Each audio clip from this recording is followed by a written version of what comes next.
नमस्कार सभी को। आज अपन बात करेंगे हेलोजन डेरिवेटिव के कुछ इंपॉर्टेंट कंपाउंड्स की, उनके बारे में।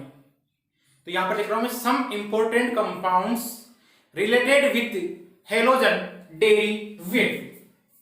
देखिएगा, सम इंपॉर्टेंट कंपाउंड, यहां लिख रहा हूं मैं सम इंपॉर्टेंट कंपाउंड।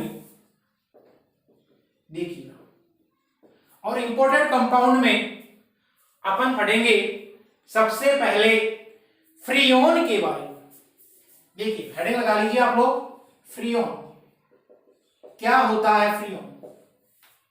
आप सभी इस नाम से परिचित हो, सभी जानते हो और आपने पढ़ भी रखा है। फ्रियोन आपका क्या होता है इसके बारे में देखिएगा। फ्रियोन होता है क्लोरोफ्लोरोकार्बन, यानी कि क्लोरोफ्लोरोकार्बन युक्त जितने भी यौगिक होते हैं उनको आप क्या बोलोगे? फ्रियोन कहते हो। इसका मतलब आप बोल दोगे आपके जो भी पॉलीक्लोरोफ्लोरोकार्बन होंगे, पॉलीक्लोरोफ्लोरोकार्बन कंपाउंड्स होंगे, यानी कि ऐसे यौगिक जिनमें क्लोरीन देखने को मिलेगा, आपको फ्लोरीन देखने को मिलेगा और आपको क्या देखने को मिलेगा?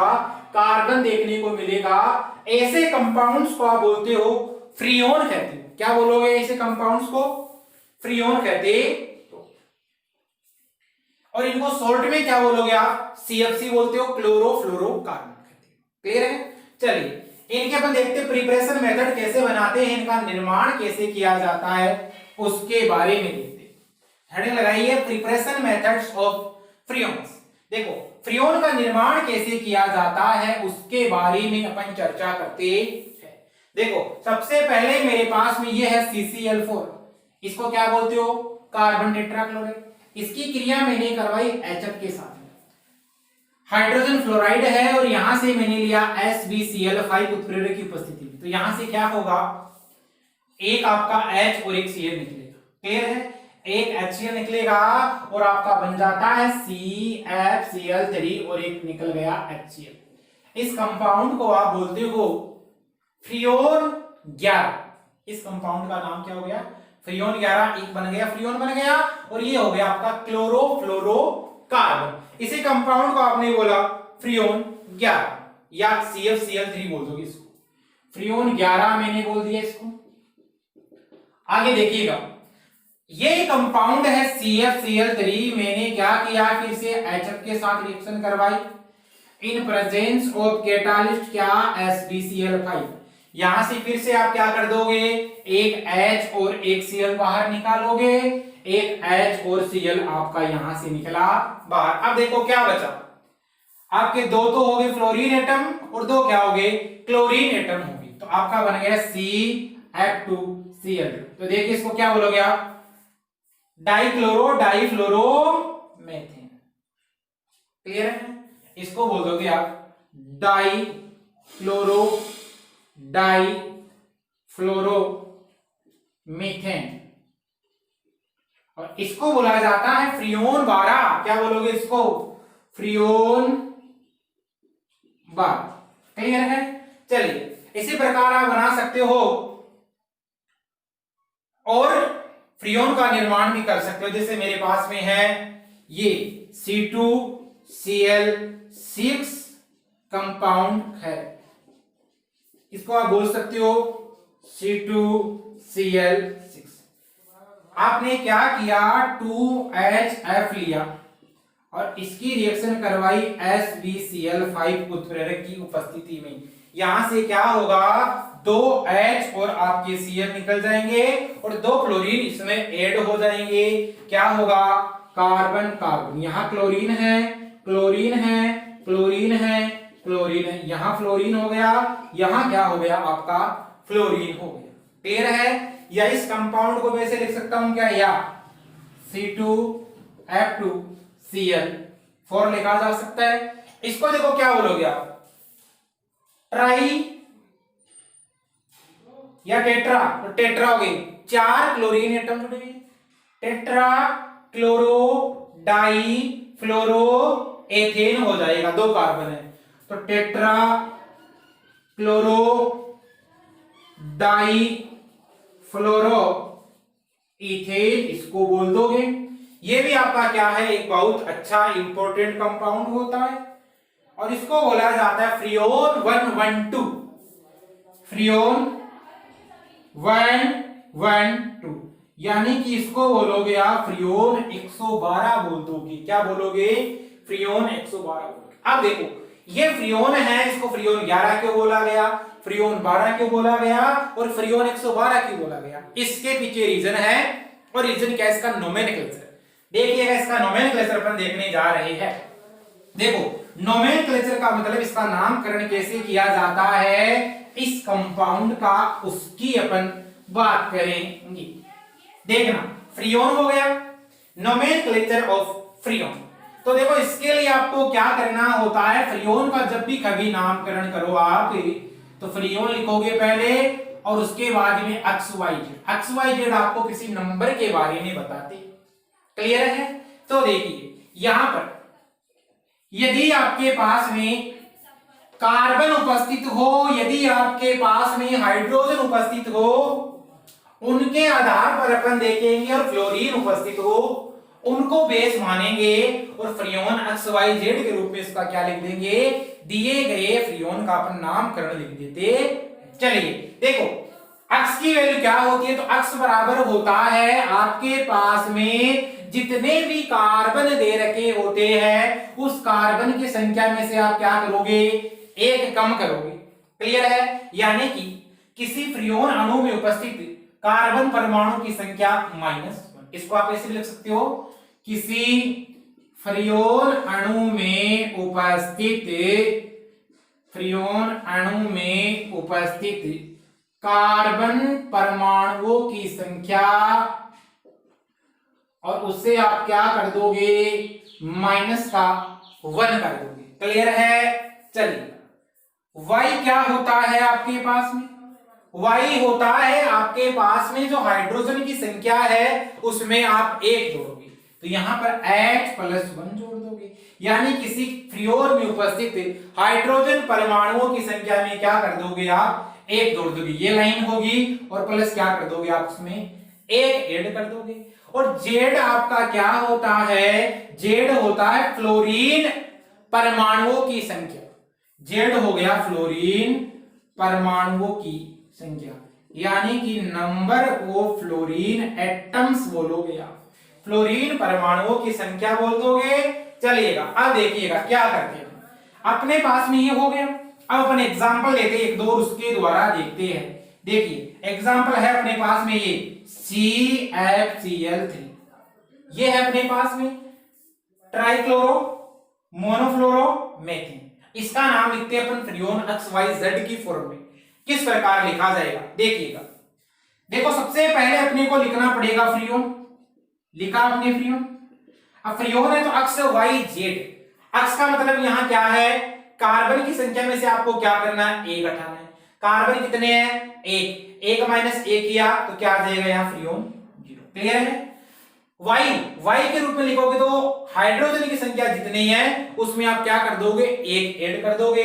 यहां पर हाइड्रोजन की संख्या क्या है, 1 भी नहीं, इसका मतलब आपने 1 ऐड किया तो 1 हो गया। चलिए फिर आप क्या करते हो, फ्लोरीन परमाणुओं की संख्या देखते हो, इसमें फ्लोरीन परमाणु की संख्या कितनी है, 1 है, बराबर है उसके, तो इसका नाम क्या हो जाएगा, फ्रियोन 11 हो जाता है। क्लियर है।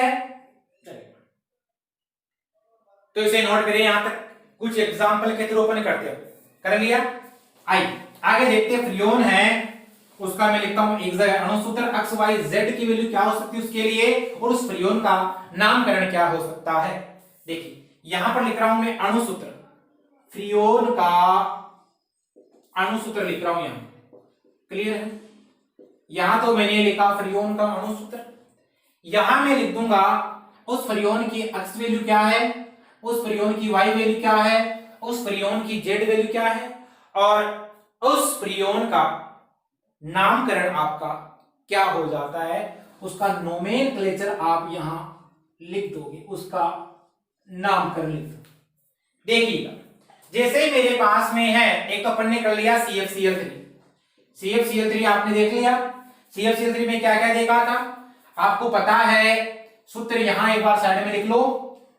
देखिए सूत्र क्या कहता है आपको, कार्बन की संख्या में क्या करना आपको, हमेशा और हमेशा -1 करोगे। तो कार्बन की संख्या में तो क्या करोगे -1, हाइड्रोजन की संख्या में क्या करोगे +1 करोगे, और Z बराबर क्या होगा आपके फ्लोरीन के बराबर होता है। क्लियर हो गया मामला, चलिएगा। CFCl3 ये तो जानते हो आप, इसके लिए क्या होगा 0 1 1, इसका नाम क्या लिख दोगे फ्रियोन 11 लिख दोगे। आइए देखते हैं, यदि मेरे पास में यहां दे रखा हो CF2Cl2 दे रखा हो, देखिए अक्स क्या है number of carbon -1, number of carbon कितने हैं 1, इसका मतलब -1 क्या तो क्या आएगा यहाँ पर 0 आएगा। चलिए y क्या है हाइड्रोजन की संख्या +1, हाइड्रोजन की संख्या जितनी है उसमें क्या करना आपको 1 ऐड करना है, हाइड्रोजन है नहीं तो आपने 1 ऐड किया।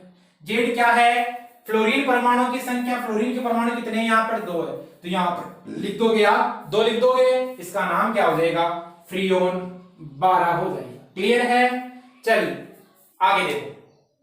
अब देखो एक मेरे पास में अपन जिसे बनाया था ना C2Cl6, तो यहां करता हूं मैं C2Cl5F कर देता हूं इस कंपाउंड। चलो इसका नाम लिखते हैं। सबसे पहले क्या लिखोगे कार्बन की संख्या -1, अक्स की वैल्यू कार्बन की संख्या 2 है तो यहां पर क्या आ जाएगा आपका 1 आ जाएगा। हाइड्रोजन की संख्या यहां पर 0 है तो 0 में आप हमेशा क्या करोगे 1 ऐड करोगे, यहां पर मैंने क्या किया 1 ऐड कर दिया। फ्लोरीन की बात करेंगे तो नंबर ऑफ Z के बराबर होता है, Z की यदि बात करेंगे तो एक फ्लोरीन आपका, एक फ्लोरीन में आप क्या करोगे 1 के बराबर है, इसका नाम क्या हो जाएगा आपका फ्रियोन 111। क्या हो जाएगा इसका नाम फ्रियोन 111। फ्लोरीन 1 है तो इसका नाम हो जाएगा फ्रियोन 111। क्लियर हो गया, चलो और करते हैं अपन। यहां पे मैंने क्या किया C2Cl4F2 कर लिया इसी को। चलो इसका नाम लिखते हैं। सबसे पहले number of carbon -1, number of carbon कितने आपके पास में 2 है तो 2 में से 1 हटाओगे तो क्या आ जाएगा आपका 1 आएगा। चलो अपन लिखते हैं y की वैल्यू लिखते हैं, y की वैल्यू लिखते तो हाइड्रोजन में क्या करते हैं हमेशा 1 जोड़ते हैं, हाइड्रोजन की संख्या अपने पास में नहीं है तो मैंने क्या लिख दिया यहाँ पर 1 लिख दिया। चलो नंबर ऑफ फ्लोरीन एटम बराबर हो गए तो कितने हो गए 2 हो गए, इसका नाम क्या लिख दोगे आप फ्रियोन 112 लिख दोगे। क्लियर हो गया, चलो और देखते हैं अपन। ये C2Cl3F3 है मेरे पास में, इसका नाम कैसे लिखोगे, अक्स की वैल्यू आपके पास में कार्बन की संख्या -1 कर दोगे 1 हो गया। y की बात करेंगे अपन तो y हाइड्रोजन है तो हाइड्रोजन अपने पास में नहीं है तो 1 आ जाएगा, और फ्लोरीन एटम की बात करोगे Z के बराबर का कितना होगा 3 होगा, इसका नाम क्या आ जाएगा आपका फ्रियोन 111 कर दे C2 और Cl2F4। इसकी बात करेंगे, देखिएगा नंबर ऑफ कार्बन -1 1, हाइड्रोजन की संख्या 1 भी नहीं है तो 1 आ जाएगा, नंबर ऑफ फ्लोरीन 114 आ जाएगा, नाम क्या हो जाएगा फ्रियोन 114। चलो आपके लिए होमवर्क का आपको किस किस का नाम लिखना है तो इसके लिए आपके लिए क्वेश्चन नोट कर लेना। C2Cl5 एक तो आपको इसका नाम लिखना है, क्लियर है। दूसरा आपको लिखना है CFHCl2 का नाम लिखना है, क्लियर है। इनके नाम लिखने आपको, ये आपके लिए क्वेश्चन हो गया। चलो नोट करिए आप।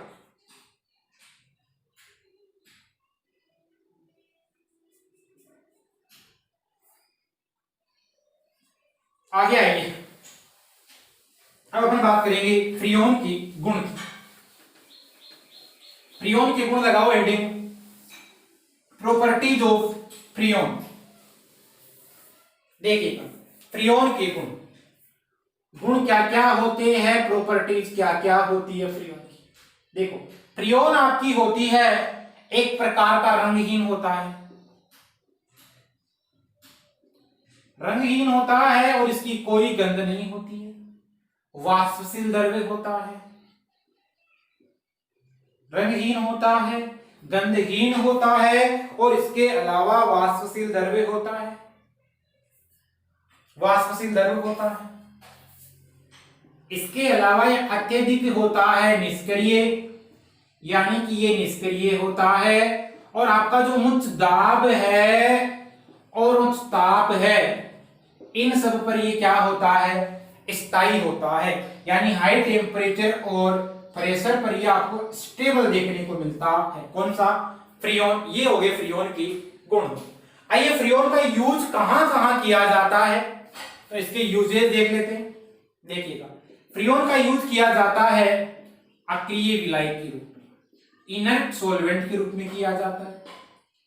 यहां आप लिख सकते हो फ्रीऑन का यूज करते हो आप इनर्ट सॉल्वेंट के रूप में, एक अक्रिय विलायक के रूप में करते हो। दूसरी बात करोगे, इसका उपयोग किया जाता है रेफ्रिजरेटर में, एयर कंडीशनर आदि में किया जाता है। और किस रूप में किया जाता है? प्रशीतक के रूप में किया जाता है। क्लियर है? इसके अलावा जो आपका फ्रीऑन होता है, इस फ्रीऑन का जो यूज किया जाता है वो एरोसोल नोदक में किया जाता है। किसमें किया जाता है? एरोसोल नोदक में किया जाता है। एरोसोल नोदक में इसका यूज किया जाता। चलिए, ये तो आपने देखे इसके प्रॉपर्टीज और इसके यूजेज। अब देखो फ्रीऑन है, इसका वातावरण पर किस प्रकार प्रभाव पड़ता है उसकी अपन बात करते हैं। फ्रीऑन का वातावरण पर होने वाला प्रभाव है, तो आप सभी जानते हो क्लोरोफ्लोरोकार्बन गैसें हैं, जितने भी प्रशीतक होते हैं, एयर कंडीशनर्स है, रेफ्रिजरेटर्स वगैरह है, तो वो क्या करती है?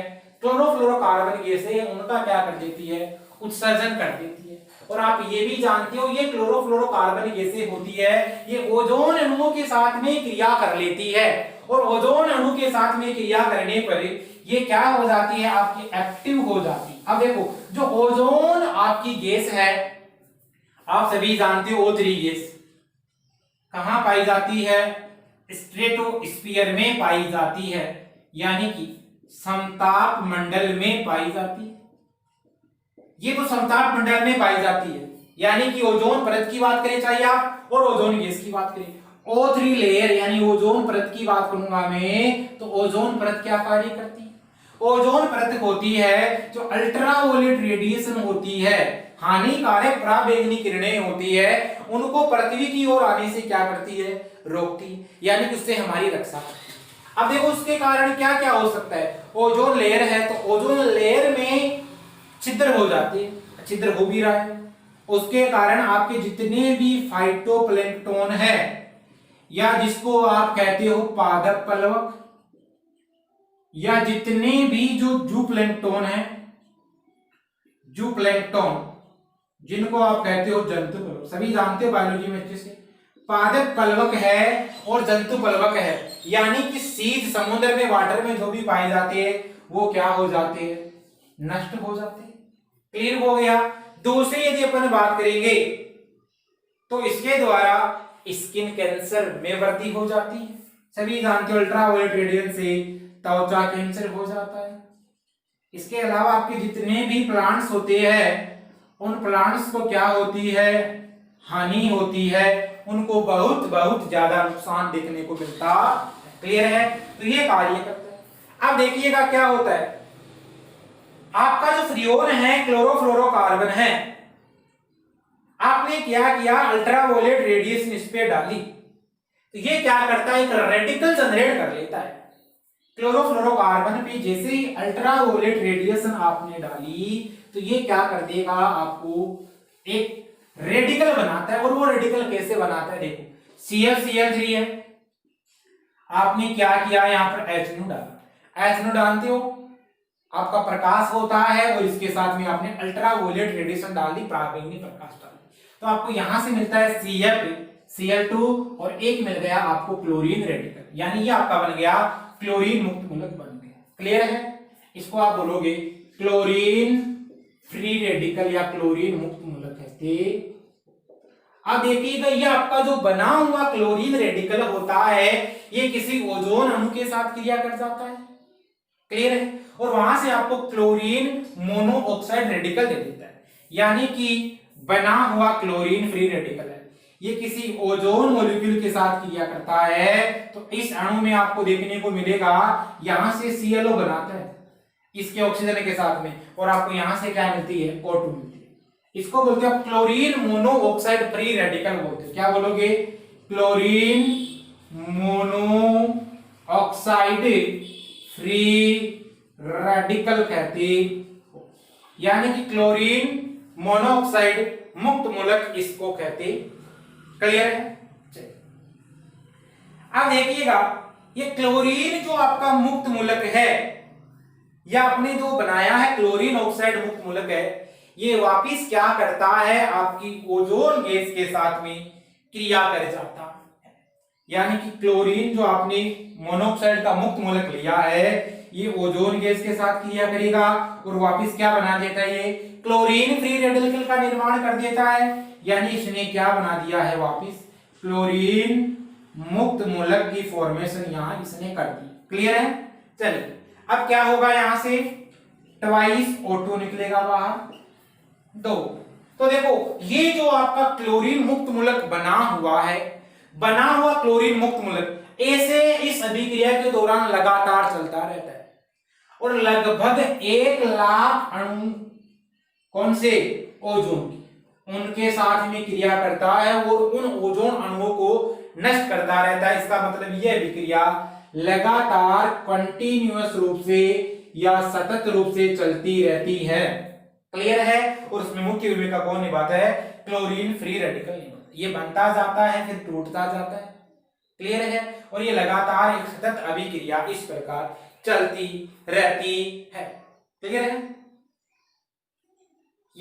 अब देखो यहां पर एक क्वेश्चन ये भी पूछा जा सकता है, इसके लिए लोगों में ओजोन जो लेयर है उसके प्रति जागरूकता उत्पन्न करने के लिए कि आपको जो इतने भी रेफ्रिजरेटर वगैरह उनको कम से कम यूज लेना है, जिसके कारण जो भी क्लोरोफ्लोरो गैसें होती है, हानिकारक गैसें होती है, उनका निष्कासन नहीं।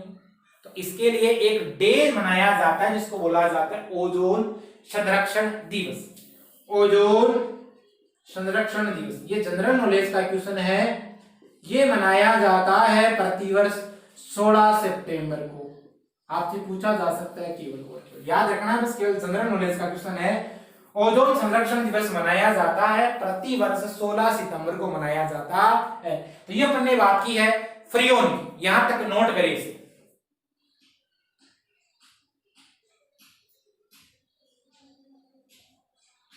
आगे देखते हैं कि इंपॉर्टेंट कंपाउंड है जिसको आप बोलते हो DDT, सभी जानते हो, उसका निर्माण करते हैं। और DDT का निर्माण भी एक इंपॉर्टेंट कंपाउंड में आ जाता है, कीटनाशक होता है और इस कीटनाशक का यूज किया जाता है जो मच्छर वगैरह होते हैं उनको मारने में। चलिए लगाइए हेडिंग DDT। क्या बोला जाता है इसको, पैराडेस, पैराडेस, डाइक्लोरो डाइफेनिल और ट्राइक्लोरो इथेन बोला जाता है इसको। पैराडेस, डाइक्लोरो डाइफेनिल, ट्राइक्लोरो इथेन बोलो इसको, शॉर्ट नाम हो गया। अब इसका निर्माण किस किस के द्वारा किया जाता है, तो DDT आपकी बनती है क्लोरोबेंजीन के द्वारा और क्लोरल की सहायता से बनती है। देखो याद करो, मैंने बोला था क्लोरल के बारे में, जहां मैंने पढ़ाया था आपको हेलोफॉर्म रिएक्शन बनाई थी, वहां पर एक क्लोरोफॉर्म भी बन रहा था, याद करो। देखिए आया, चलिए क्लोरोबेंजीन लूंगा मैं, इसके 2 मोल लूंगा। देखिएगा ये क्लोरोबेंजीन है मेरे पास में, और आप जानते हो क्लोरोबेंजीन के प्रत्येक कार्बन पर अब क्या होता है, हाइड्रोजन उपस्थित होता है। इधर भी मैंने क्या किया, क्लोरोबेंजीन के 2 मोल ले रहे हैं, हाइड्रोजन हो गया, यहां क्या हो गया आपका, कोई क्लोरीन एटम। क्लियर है? क्लोरल क्या होता है आपका, सभी जानते हो CCl3CH। मैंने बोला था ना कि ये कंपाउंड है, इस पर 2 OH ग्रुप होते हैं, फिर भी वो क्लोरल हाइड्रेट बनाता है, मान लो वो, तो वो क्या होता है, स्टेबल होता है। तो क्लोरल हाइड्रेट उसमें क्या थे, 2 OH थे, जबकि यहां पर तो क्या 1 OH। तो ये होता है आपका क्लोरल कंपाउंड होता है। देखो क्लोरल कंपाउंड है, इसको इसे बनाओगे आप CCl3। क्लियर हो गया? चलो CCl3 और फिर क्या है, C डबल बॉन्ड O और H, ऐसे बना दोगे CCl3CHO, और इसको आप क्या बोलते हो, क्लोरल कहते हो। अब देखो इसको आप क्या करते हो, हीट करते हो, और यहां पर कंसंट्रेट H2SO4 का यूज किया जाता है। आप सभी जानते हो कंसंट्रेट H2SO4 यहाँ कैटालिस्ट और डिहाइड्रेटिंग एजेंट का कार्य करता है, एक निर्जलीकरण कारक का कार्य करता है। तो जैसे ही ये निर्जलीकरण कारक का कार्य करेगा तो यहां से किसका बाहर निकलना होगा, H2O का बाहर निकलना होगा, यानी कि यहां से आपका निकला H2O बाहर। अब क्या करना है आपको, इस कंपाउंड को इसे डायरेक्ट एड तो करना है, जोड़ना है, इसको जोड़ दो, क्या बनेगा, यानी दो आपके फेनिल ग्रुप थे, यहां मैंने जोड़ा क्लोरीन एटम, ये फेनिल ग्रुप था आपका, इस फेनिल ग्रुप से क्या जोड़ा मैंने, क्लोरीन एटम जोड़ा। क्लियर है, समझे इस बात को। चलो यहां देखो, यहां देखो, यहां कहेगा आपका कार्बन आएगा, इस कार्बन पे क्या जुड़ा हुआ है, हाइड्रोजन जुड़ा है, और इस कार्बन पे क्या जुड़ा हुआ है, CCl3 जुड़ा हुआ है। क्लियर है, समझे इस बात को। इस कंपाउंड को क्या बोलोगे आप, DDT। आपसे पूछ सकते हैं DDT का पूरा नाम लिखो तो क्या हो जाएगा, पैराडिस। देखो पैरा पोजीशन हो गई ना, ये डाइक्लोरो डाइफेनिल ट्राइक्लोरोइथेन, दो कार्बन है, ट्राइक्लोरो इथेन। क्लियर है, एक प्रकार का क्या होता है, इंसेक्टिसाइड होता है, कीटनाशक होता है, और ये होता है सफेद रंग का होता है, ठोस होता है, और इसका यूज किया जाता है मच्छर वगैरह को मारने में या उनको नियंत्रित करने में। आपकी जो DDT है, इस DDT का उपयोग किया जाता है। चलिए यहां तक नोट करें, ये हो गया आपका DDT, डाइक्लोरो डाइफेनिल ट्राइक्लोरोइथेन, बहुत इंपॉर्टेंट कंपाउंड है। आइए अपन बात करते हैं, एक कंपाउंड और बचा हुआ आपका जिसको आप बोलते हो BHC, बेंजीन हेक्साक्लोराइड। देखिएगा BHC, लगाइए हेडिंग BHC, और उसको क्या बोलोगे, बेंजीन हेक्साक्लोराइड। तीसरा कंपाउंड है, इंपॉर्टेंट कंपाउंड है BHC। देखिए BHC, इस BHC को बोला जाता है बेंजीन हेक्साक्लोराइड। देखिएगा क्या होता है, इसमें अपन क्या करते हैं, बेंजीन है, ये आप सभी जानते हो, बेंजीन के प्रत्येक कार्बन पर हाइड्रोजन एटम होता है, इसको आप ऐसे लिख सकते हो क्या, C6H6 हो गया। क्लियर है, इसका आपने करवाया क्लोरीनीकरण करवाया, और क्लोरीनीकरण करवाया तो क्लोरीनीकरण की जो क्रिया होती है यहां पर आपको यहां पर लेना होता है H। क्लियर है, सूर्य के प्रकाश की उपस्थिति में होगी और मुक्त मूलक क्रिया विधि होगी, सभी जानते हो। यह आ जाता है तो क्लोरीन क्या बना देगा, यहां पर एक रेडिकल बनाता है, समान स्विकंडन होता है इसमें। तो देखो क्या होगा, यहां पर 3Cl2 ये काम आते हैं और इस रिएक्शन में पार्टिसिपेट करते हैं, तो जिसके दौरान क्या होगा, यहां से इस बेंजीन वलय के प्रत्येक कार्बन पर आपको क्लोरीन एटम देखने को मिलेंगे। यानी क्या लिखा हुआ है, हेक्साक्लोराइड का मतलब हो गया 6 क्लोरीन एटम आप कर देते हो, यहां ऐड कर देते हो। देखिएगा यहां Cl होगा, यहां Cl होगा, यहां Cl होगा, यहां Cl होगा, यहां Cl होगा, और यहां क्या होगा आपका Cl। क्लियर है, और आपको पता है ये बॉन्ड ब्रेक हो जाएंगे क्योंकि कार्बन की वैलेंसी बढ़ रही है ना, इसका मतलब बॉन्ड को टूटना पड़ेगा, तो बॉन्ड आपका यहां पर क्या हो जाएगा, ब्रेक हो जाएगा। तो ये आपका क्या था, बेंजीन था। इस बेंजीन से आपने क्या बना लिया है, BHC बना लिया, इसी को आप क्या कहते हो, बेंजीन हेक्साक्लोराइड कहते हैं। क्लियर हो गया, चलिएगा इसका इक्वेशन नाम यदि आपसे पूछा जाए तो क्या लिख दोगे, इक्वेशन नाम क्या हो जाएगा इसका, 1 2 3 4 5 6।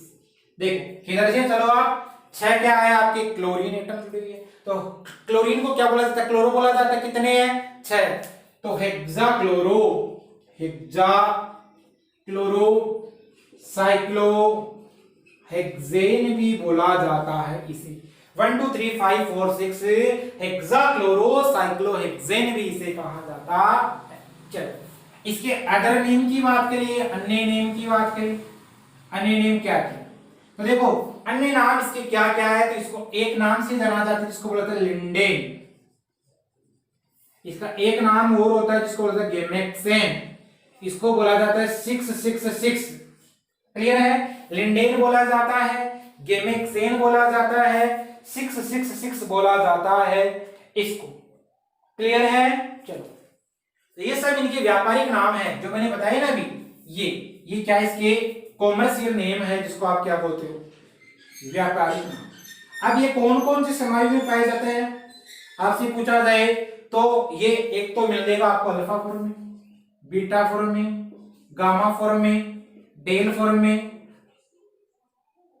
एप्सिलॉन फॉर्म में, फिर आपकी नीटा फॉर्म में और आपकी थीटा फॉर्म।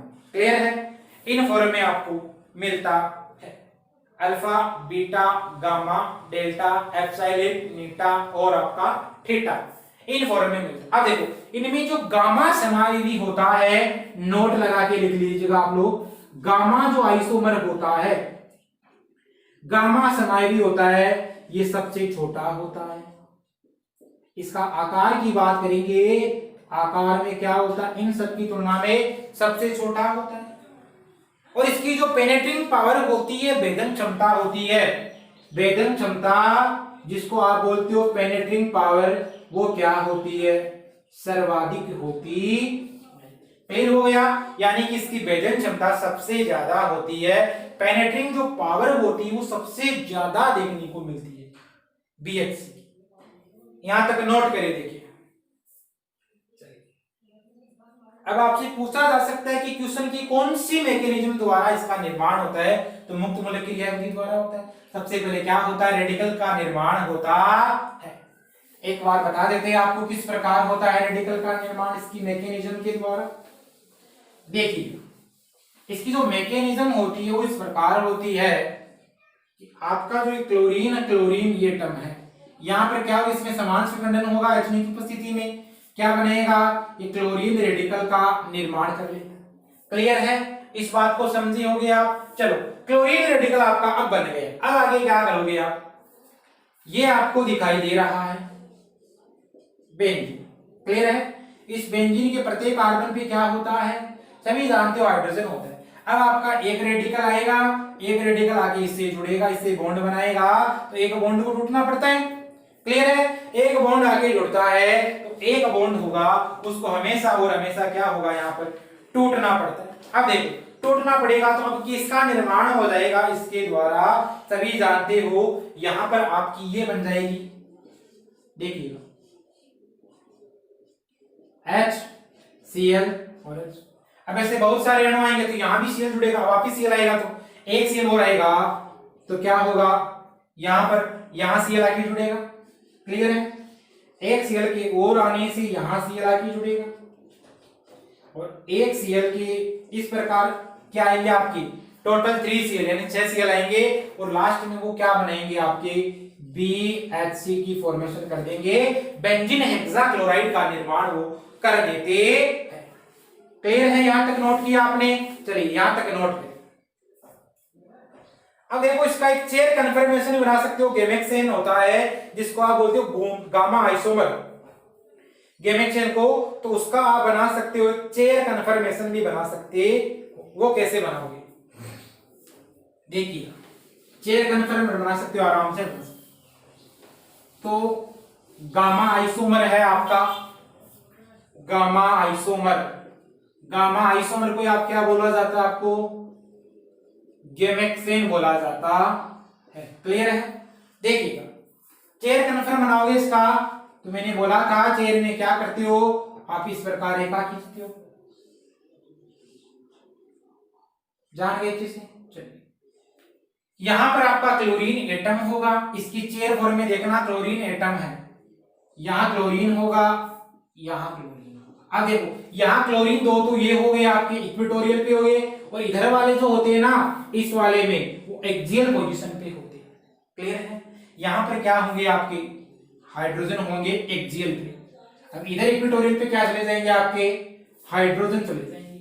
क्लियर है, चलो एक आपका इक्वेटोरियल पे एक्सियल होगा, एक एक्सियल पे क्या होगा क्लोरीन एटम होगा, तो देखिएगा एक ये हो गया आपका और एक आपका Cl ऐसे होगा, समझे, यहां H आएगा और यहां आपका क्या आएगा H आएगा। तो देखो बन गया ना, क्या बना C6 H6 Cl6 बोल सकते हो इसको। देखो 1 2 3 4 5 6 तो कार्बन एटम हो गए, 6 आपके क्या हो गए क्लोरीन एटम हो गए, C6 H6 Cl6। ये क्या आपका गामा आइसोमर है, इसी को आप बोलते हो गैमेक्सेन बोलते। ये अपने क्या बना दिया, इसका गामा आइसोमर बना दिया। और फॉर्म कौन सी है, ये चेयर कन्फर्मेशन है, इसकी चेयर फॉर्म है, आपने पढ़ा होगा जहां पर एक समायोता पढ़ी है। तो ये अपन ने बात की है कुछ इंपॉर्टेंट कंपाउंड्स की, और इसी के साथ में जो अपना जो चैप्टर है ये हेलोजन डेरिवेटिव है वो कंप्लीट हो गया है। अगली क्लास में अपन मिलते हैं एक नए चैप्टर के साथ में, तब तक के लिए इसको अच्छे से तैयार करते रहिए, पढ़ते रहिए। Thanks, all the best.